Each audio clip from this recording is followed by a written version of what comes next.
தமிழக மக்களுக்கு நன்மை செய்கின்றவர்களே மத்தியில் ஆட்சிக்கு வர வேண்டும் என்றும் அவர்களுக்கே தங்களது ஆதரவு என்றும் முதலமைச்சர் எடப்பாடி பழனிசாமி தெரிவித்துள்ளார். சென்னை ராயப்பேட்டையில் உள்ள தனியார் திருமண மண்டபத்தில் மாற்றுக் கட்சியினர் அதிமுகவில் இணையும் நிகழ்ச்சி நடைபெற்றது. இதில் கலந்து கொண்டு பேசிய அதிமுக இணை ஒருங்கிணைப்பாளரும் முதலமைச்சருமான எடப்பாடி பழனிசாமி மற்ற கட்சிகளில் குடும்ப அரசியல் தழைத்தோங்கி இருப்பதாக திமுகவை விமர்சித்தார்.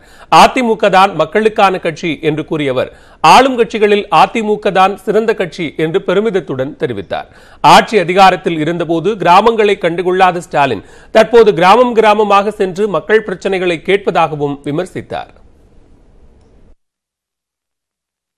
கிராமத்தையே பார்க்காதவர் மு.க. ஸ்டாலின் தான். ஏன்னா இவர் பிறந்து வளர்ந்தது சென்னையில், அதனால கிராமத்தை பார்க்க முடியல.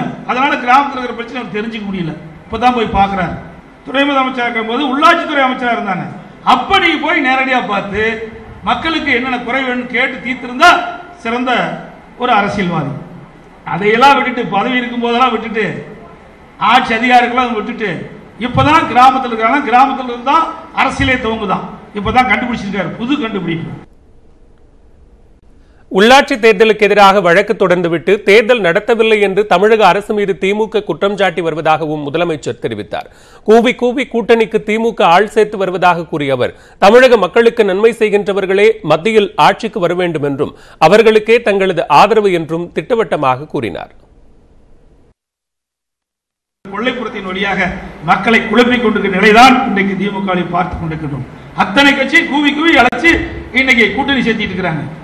நீ வான்னு சேர்த்திட்டு இருக்காங்க. எங்களை பொறுத்த வரைக்கும் தமிழ்நாட்டு மக்களுக்கு யார் நன்மை செய்கிறார்களோ அவர்கள் மத்தியிலே ஆட்சிக்கு வர வேண்டும் என்பதுதான் எங்களுடைய நிலைப்பாடு. யார் ஆட்சிக்கு வந்தாலும் தமிழ்நாட்டு மக்களுக்கு யார் நன்மை செய்வார் அவளைத்தான் நாங்கள் ஆதரிப்போம். அதே தமிழ்நாட்டு மக்களுக்கு யார் துரோகம் அளிக்கின்றார்களோ அவர்களை ஒருபோதும் நாங்கள் ஏற்றுக்கொள்ள மாட்டோம். எங்களுடைய நிலைப்பாடு அது.